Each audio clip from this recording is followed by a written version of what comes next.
Richard Widmark. This is Eleanor Parker. And this is Hugh Douglas saying, welcome to Hollywood Soundstage.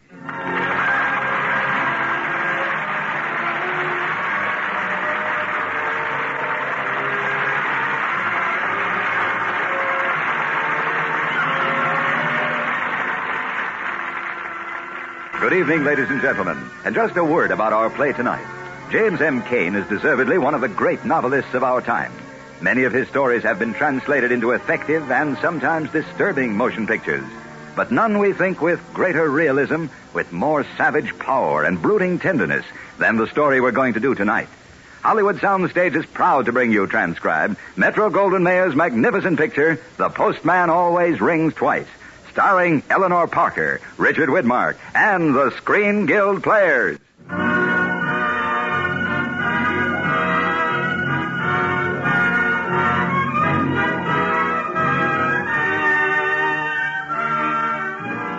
Twin Oaks Tavern, the place was called. You know the kind of joint I mean. You can see one on any road in America. An old wooden house that's been remodeled, lunchroom added on in front, and a gasoline pump out in the yard. A sign was hanging on the pump, man wanted. So I opened the door and walked in.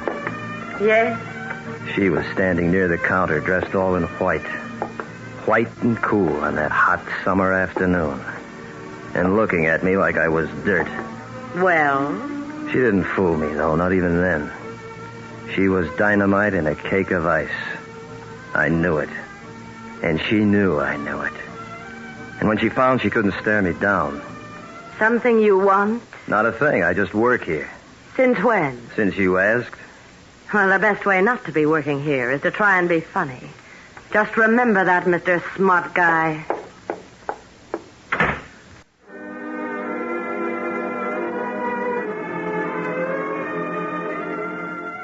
She was the boss's wife.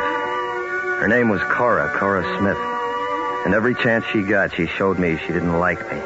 A lot. I knew I had to take it slow and easy, so I just stuck to my job, tried to get in solid with the boss.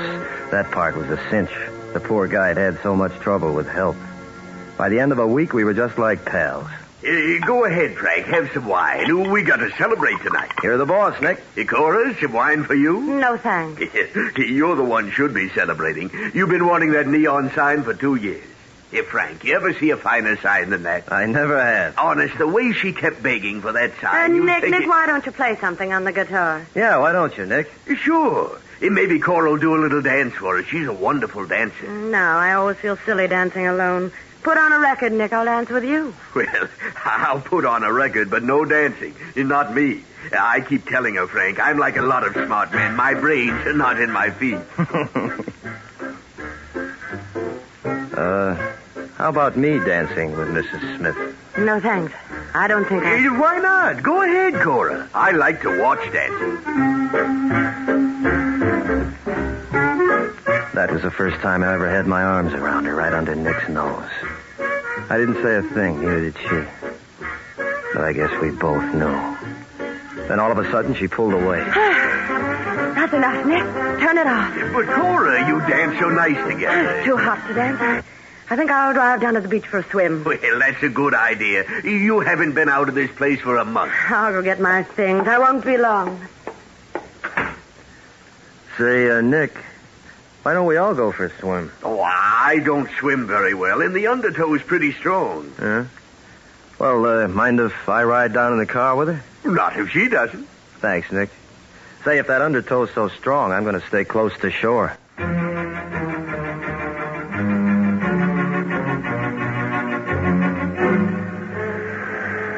I don't know why you had to come along. You haven't even been near the water. I know. I promised Nick. Promised him what? That I'd stay close to shore. Hey, tell me something. How did you ever come to marry him? That's none of your business. No need to get sore. You come from this part of California? No. Where then? Don't laugh. Iowa. Why the don't laugh? A tired old joke. Everybody in Southern California is supposed to come from Iowa. Did you come here with Nick? No. I only met Nick 4 years ago. And the next question you asked before. Maybe I knew the answer when I asked. Oh, sure, you got it all figured out. A smart little Jenny marries herself into a nice, steady business. Well, let me tell you something, Mr. Smarty Pants. When I married Nick, he only had a couple of $100. Starting the Twin Oaks was my idea, and if it's making nice money now, it's as much me as Nick. Well, now, I only asked... Well, the rest of it is still none of your business. Okay, it's your life. Just sounds a little dull to me. To you it would. From what Nick tells me about your ideas. And what's wrong with my ideas? To have my fun now, not when I'm old and rich and retired. Rich and retired. I think you'll end up a retired tramp. I don't think you think that at all. Come on, let's go back. I wouldn't want Nick getting any ideas. Nick hasn't any reason to get ideas. I know he hasn't. Yet. I think we'd better be getting on home. Wait a minute. Stop. All right, I've kissed you. Nick's got his reason. Now what? Nothing. We'd better get back to the car.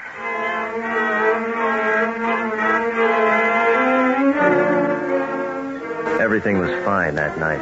But the next morning, she wouldn't even talk to me. And I had a feeling it wasn't just because she was mad. So I waited till Nick had started for town, and I walked into the kitchen. Cora? Get out of here. Are you crazy? Where's Nick? He just had a brainstorm, drove into L.A. He thinks the laundry service is cheating him. Oh, Cora, honey. No, wait, Frank, please. I want to tell you something. What? Frank, about that question. What question? Why I married Nick. My answer is that Nick came along at the right time with a wedding ring. A wedding ring was the first thing he mentioned. And you liked that. You'd always had to fight off a lot of guys. A lot of guys? All the guys. I don't especially like the way I look sometimes, but I never met a man since I was 14 who didn't want to give me an argument about it. So by the time Nick came along, you were ready to marry anybody who owned a gold watch. I told him I didn't love him. I told him. And he said that'd come in time. But it didn't. Honest, I meant to stick by him. But Cora. What's that? Sounds like somebody trying to get in. Is the lunchroom door locked? Yeah. I must have locked it.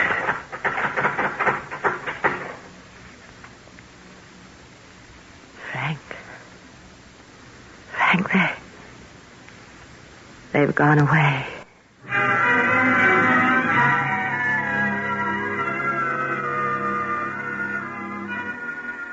What time is it? Is it getting late? Almost 6. Nick ought to be back in half an hour. Oh, Frank, we're not going on like this, are we? No. I've been thinking about us going away. Oh, that's what I've been thinking about, too, almost ever since I saw you. Frank, I'll leave a note for Nick. Where'll we go? How do I know? Depends on which way we can thumb a ride.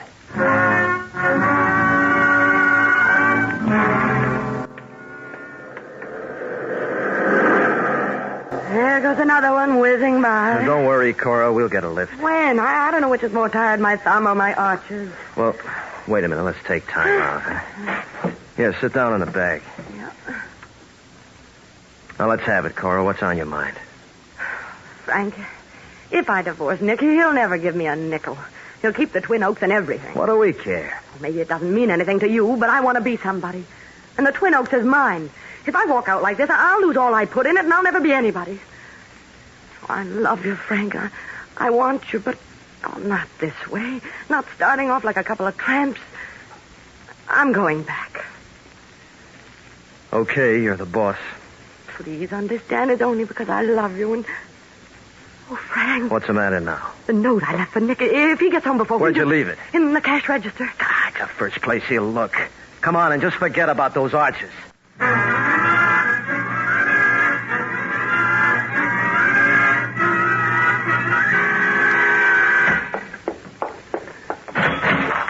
Oh, it's okay. The note's still here. We made it. Good. Frank. Not by much. Isn't that Nick's car coming up the road? Hey, I better put that bag away. Wait a minute. Why is he driving like that from side to side? Oh, he must have been celebrating again. He's drunk. He's either drunk or he's crazy. Look out, that truck! Oh, brother, that was close. Yeah. We should get that plastered some night and drive off a cliff. Frank, you don't mean that. You were joking. What? Oh, sure. Sure, I was just joking. Of course you were joking. Of course. I couldn't get to sleep that night. Maybe I was afraid to sleep. Maybe I was afraid I'd dream. So I went outside. I lit a cigarette and walked around. Then I noticed a light was on in Nick and Cora's room. And then almost without knowing it, I was standing near their window. That's how I happened to hear what I did. But, Cora, that's something to celebrate, isn't it? If I sell the Twin Oaks at a big profit? That's what I don't understand. We're making good money. Why sell out now? Well, for one thing, so you can take it easy. We're going back to Michigan to live with my sister. Sister? You never told me you had a sister. I didn't want to worry you. You see, she hasn't been well for the last few years. Sort of paralyzed. She needs us to take care of her. You mean she needs me? She needs a free nurse. Oh, now, Cora, please. I won't do it, Nick. And I won't let you sell. Half of this place ought to be mine. More than half of it. All of it. And I'll stop you somehow. I don't think so, Cora. Remember when we got married? That little paper you signed? That just gave you the right to rent this place. That's what I let you think. That paper was what they call a marriage settlement. Nick! Nick, you didn't do that to me. Why, you thief, you cheat, you liar. After all, I'd only known you a couple of weeks. I had to protect that house back in Michigan.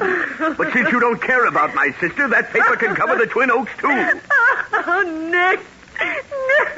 Nick.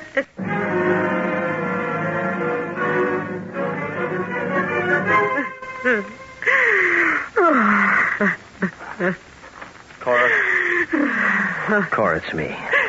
Frank? Yeah. Hey, what are you doing out here? Why, I couldn't sleep. I was just walking around. Cora, I was outside your window a little while ago. I heard what Nick said. Well, I won't let him do it. I won't let him do it. I don't know how you can stop him, Cora. Frank, do you love me? Yeah. Do you love me so much that nothing else matters? Yeah, I do. Well, then there's one thing we could do that would fix up everything. What, pray for something to happen to Nick? Something like that. Cora. You suggested it yourself this afternoon. Oh, yeah, but I was only joking. Were you? Yes. Or had you started to think about it? Oh, now, wait a minute, Cora. Listen I to can't me, Frank. I'm not what you think I am. I just want to keep this place and work hard and be something, that's all. Well, I've made a big mistake in my life, and I've got to be this way just once to fix it. Cora, they hang you for that. Not if you do it right. And you're smart, Frank. You'll think of a way. But he never did anything to me. Sure he did. Maybe he didn't know it, but he did it to you and me, to both of us. Oh, don't you see, Frank? Us. That's all that matters. You really love me that much? That much. Oh, I'm no good, Frank. I'm no good. But I love you. It's in the cards. Yeah, I guess it's in the cards.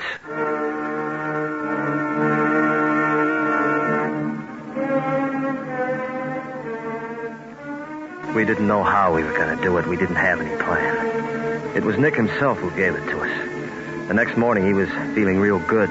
Cora had made up with him. He was bubbling over with ideas. This fellow who's buying the place, he wants me to meet him tomorrow morning in Santa Barbara. We can all drive up tonight and have a little celebration. Well, what do you mean we can all drive up? Where do I come in? Oh, I want you to meet him, Frank.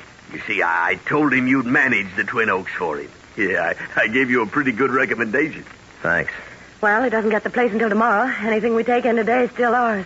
Come on, let's get out there and get to work.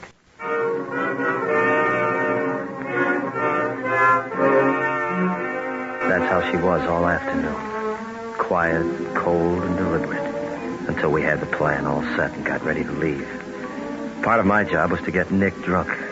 But I didn't have to try very hard. He started celebrating around 4 o'clock. By 7:30, it was getting dark, so we locked up the place and started out. Cora at the wheel, Nick and me and a bottle of wine in the back seat.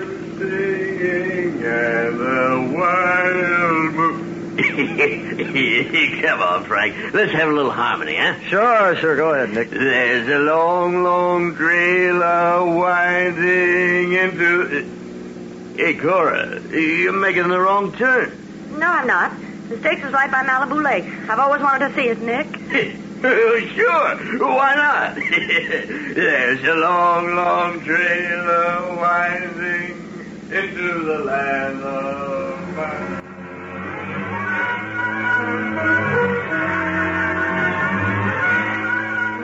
And that's how we were when we reached the top of Malibu Pass, where the roads cut right from the side of the mountain. Nick was just having another drink when Cora stopped the car at the edge of the cliff. Hey, what you stopping for, Cora? We got a long way to go. The engine's overheated. I better let it cool off. Say, that's right. You gotta save this little bus to take to Michigan. Hey, Nick, how about another song? You were going pretty good. Oh, sure. Just hold this bottle, Frank. I'll start us off. Okay.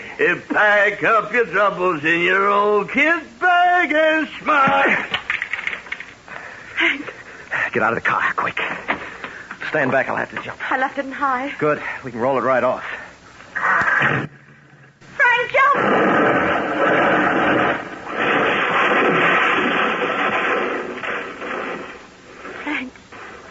Frank, we did it. Yeah. It'll be tough going from here.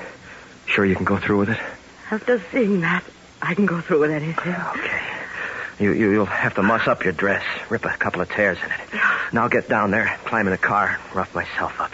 Now, when you're sure I'm inside, you can head down the road and start yelling for help. You positive you can take it, Cora? Yes. It's just one thing now. Us. Nothing else matters. The car had stopped halfway down the cliff, hung up on a little ledge. I scrambled to it, climbed in the back, pulled the door closed. Cora started yelling up on the road. Then all of a sudden, the car slid forward. It began to gain speed, turned over twice, and then something hit me and everything went black.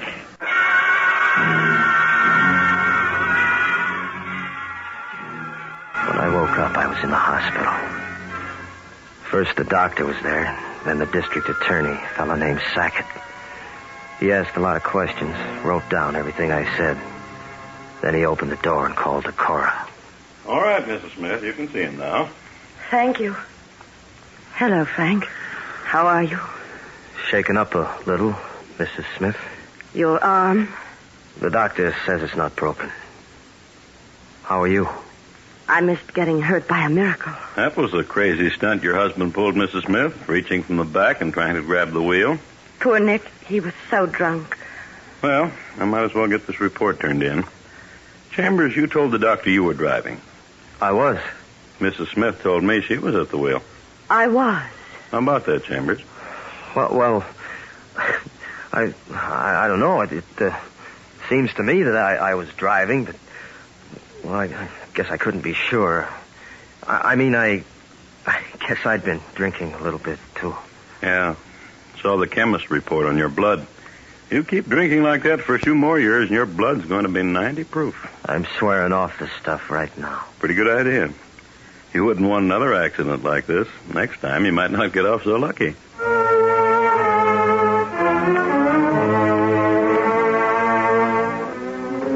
They all took it like that, swallowed our story from start to finish. They brought me a lot of papers to sign, then they checked me out of the hospital. And then Cora and I took the bus for home. All the way out, she never said one word. Just kept staring out the window. But once we were back at the Twin Oaks again, and the door was locked, and we knew we were safe. Frank? Yes, Cora? Frank, are you sorry? Well, I don't know. I'm not sorry exactly. I just sort of feel as though...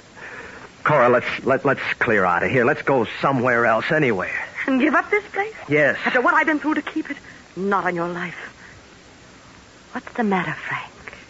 Getting scared? Maybe I am getting scared. Almost any minute I expect to hear that guitar again or hear him singing the way he was singing. You're just using that for an excuse. You want to go away because you still think it's fun to be a tramp. Now, Cora, please, You've been trying to make a tramp out of me ever since you've known me, but you're not going to do it. I'm staying here. All right, I'll do whatever you say. And you know why. What do you mean, I know? Are you trying to say that you're afraid of me? Afraid I might try to double-cross you, go back to Sackett and try to pin the whole thing on you? Cora, look, so don't... that's the truth of it. If you stay here, it's only because you're afraid to leave. That's not true. But maybe that's why you won't let me go. You're afraid that maybe I might squeal. Maybe I am. All right, then. All right, then, we're hooked. I guess maybe we are. But I won't feel so bad after we're married. Married? There happens to be a law in this country, Frank.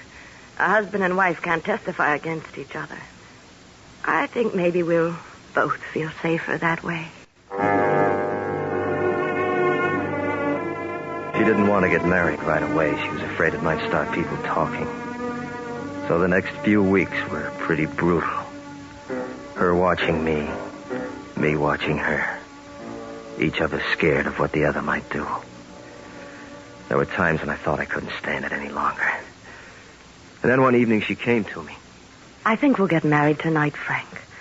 Some little town down near the border. You bring out the car.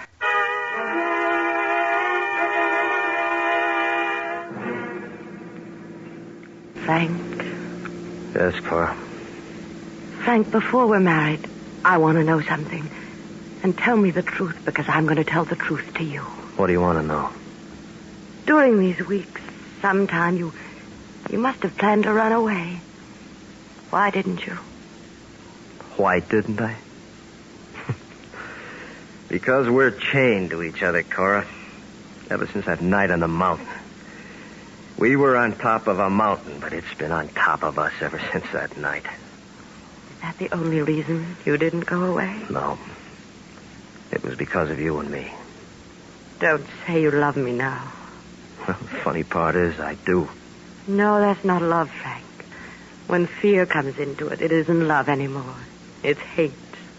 Do you hate me? I don't know.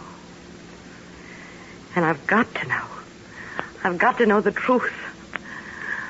Frank, will you do something for me? Then I'll know. How? Take me over to the beach, swimming. That place we went the first time you kissed me. Oh, that's a funny thing No, to do. No, please, Frank, don't ask any questions. Just take me down to the beach, and I promise you everything will be settled, one way or another, before we come back. All right, if it means so much to you. You take the next road to the right.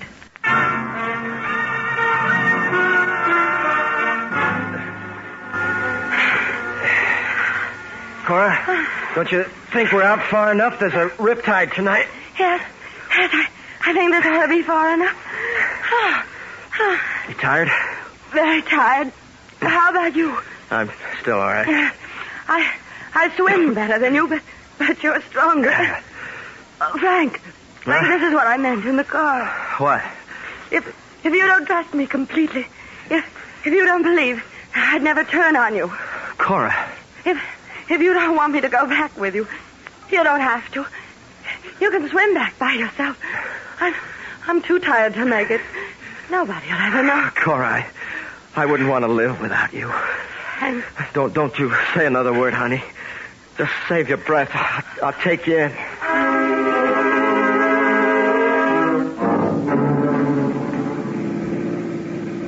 Cora, are you sure now?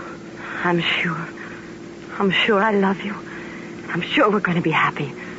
Almost as happy as if all this had happened to us before, Nick. We weren't that lucky, Cora. But we'll start out now. A brand new life. A brand new life. Let's kiss on that, huh? Not while you're driving. When we get home, Frank. Then there'll be kisses. Kisses with dreams in them. Kisses that come from life, not death. Just one little one now. All right. One teeny little... Frank! Frank, the bridge!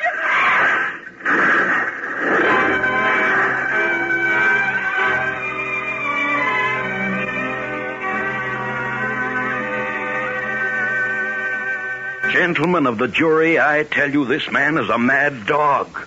A mad dog that must be put out of the way to protect the homes and lives of our community. Cora Smith's letter, which we found in her room, proves without question that Frank Chambers helped her to kill her husband so that between them they could share his estate. But tortured by fear, the fear that she might someday break and confess their crime, he then conceived this fiendish plan to kill her too. The evidence is complete and overwhelming. There is only one verdict that you can bring in. Guilty. guilty of murder in the first degree. Let them talk. It doesn't matter what they say. It doesn't matter what they do to me now. If I could only be sure that Cora knows, that she understands how it happened. If I could only be sure that somewhere, somehow, I'll have a chance to tell her and make her believe that I never really wanted anything in the world but her. It's funny how it all works out. It's just like when you're expecting a letter. You hang around the front door, afraid you might not hear the postman ring. You forget that the postman always rings twice. Yeah, he rang twice for Cora. And now he's ringing twice for me.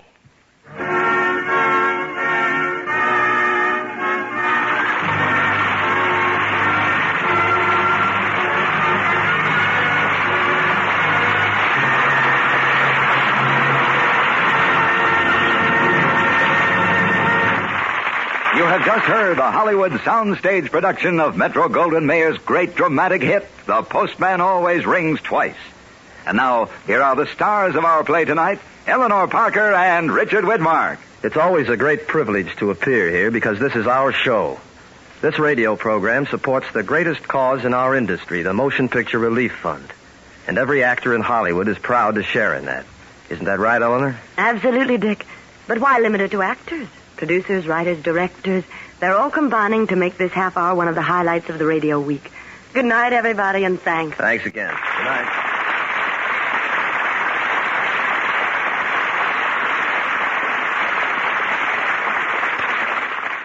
Also appearing in tonight's cast were Frank Nelson and Lou Merrill. Hollywood Soundstage was transcribed in the film Capital. Our play was adapted and directed by Harry Conman.